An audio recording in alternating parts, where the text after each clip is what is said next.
Inzamam natural blog চ্যানেলের পক্ষ হতে আমার সমস্ত ইউটিউবার ভাই ও বোনেদের জানাই আসসালামু আলাইকুম, এবং দেশ ও প্রবাসী সমস্ত ভাইদেরও জানাই আসসালামু আলাইকুম। আজকে যে টপিক নিয়ে আলোচনা করব সেটি হলো আমি অল্প সময়ে গরু পালন করে কিভাবে লাভবান হয়েছি।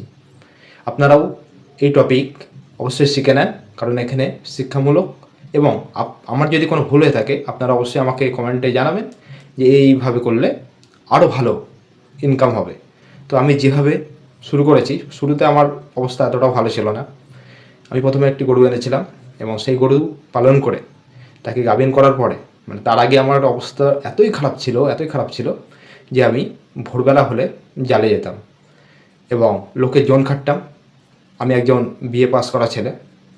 আমার বিএ পাস করার পরেও আমি অনেক কাজে চেষ্টা করেছিলাম, কিন্তু আমার কাজ আমার দাড়ির কারণে হয়নি। এবং আমি চাইছিলাম যে এমন একটি কাজ, আমি প্রত্যেকদিন রাত্রে শুয়ে ভাবতাম আমার এমন একটি কাজ আল্লাহ দাও যেন যে সেই কাজে আমি একটা লাভবান হই এবং আমার নর্মাল ইনকাম হলেই চলবে। তা আমি শুরু করেছিলাম একটি গরু দিয়ে। কিভাবে? তার আগে আমি ইউটিউবে আপনাদের বাংলাদেশের একজন ইউটিউবার রয় মানিক চিত্রপুরী কৃষি চিত্র চ্যানেল থেকে আমি তার ভিডিও দেখতাম। দেখে আমি সেই ভিডিও দেখে অনেক আগ্রহী হয়ে একটি গরু এনেছিলাম এবং শুরুতে অনেক কষ্ট হচ্ছিল, কিন্তু যখন বাচ্চা হওয়ার পরে যখন আমি নিজে সেই দুধ বিক্রি করা চালু করেছি, তখন আমি বুঝতে পারছি মাসে আমার 11 থেকে 12 হাজার টাকা করে ইনকাম শুধু একটা গরুর থেকে আসতো। তারপর থেকে আমার খামারে তার বাছুরটা এখন বড় হয়ে গেছে। আপনারা অবশ্যই আমার ভিডিওটা দেখবেন, আমার ইউটিউবের মধ্যে রয়েছে ভিডিওগুলো।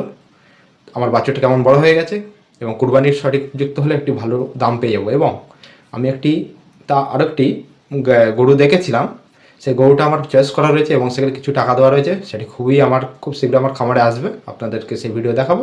কিন্তু আমার যত বন্ধুরা আছে যারা এখনও পর্যন্ত ইনকামের রাস্তা খুঁজছেন, আপনারা শুরু করতে পারেন গরুর খামার। একটা দিয়ে শুরু করেন, একটা দিয়ে আপনারা বুঝতে পারবেন। যদি না গাভী পালন করতে চান, আপনারা মোটা তাজা করেন না একটা ষাঁড় গরু, সেটি কুরবানির সময় বিক্রি করেন, একটা ভালো রেটে বিক্রি হবে। তো বন্ধুরা, চেষ্টা করলে কখনও চেষ্টার কমতি রাখবে না। চেষ্টা করলে কি আল্লাহ তাআলা দেখবেন এটা, এবং আল্লাহ রাসূল সাল্লাল্লাহু আলাইহি ওয়াসাল্লাম বলেছেন যারা চেষ্টা করে এবং যারা সবর করে তারাই দুনিয়া ও আখিরাতে সফল হয়। তো বন্ধুরা, আজকের ভিডিওটি আমার কেমন লাগলো, এবং যদি কোনো ভুল বলে থাকি, যে আমি যেহেতু ইউটিউবে প্রথম, আমার কথা একটু আটকাতে পারে, এতে আপনারা মার্জনার চোখে দেখবেন। এবং সামনে রমজান মাসে আরও কিছু ভিডিও আসছে, সেই ভিডিওগুলো আপনাদেরকে দেখাবো এবং পুরো রমজান মাসে একটি ব্লগ তৈরি হবে। তো যাই হোক বন্ধুরা, আজকের ভিডিওটি কেমন লাগলো অবশ্যই আমার কমেন্ট বক্সে জানাবেন এবং আমার চ্যানেলকে অবশ্যই সাবস্ক্রাইব করবেন। আসসালামু আলাইকুম, আল্লাহ হাফেজ।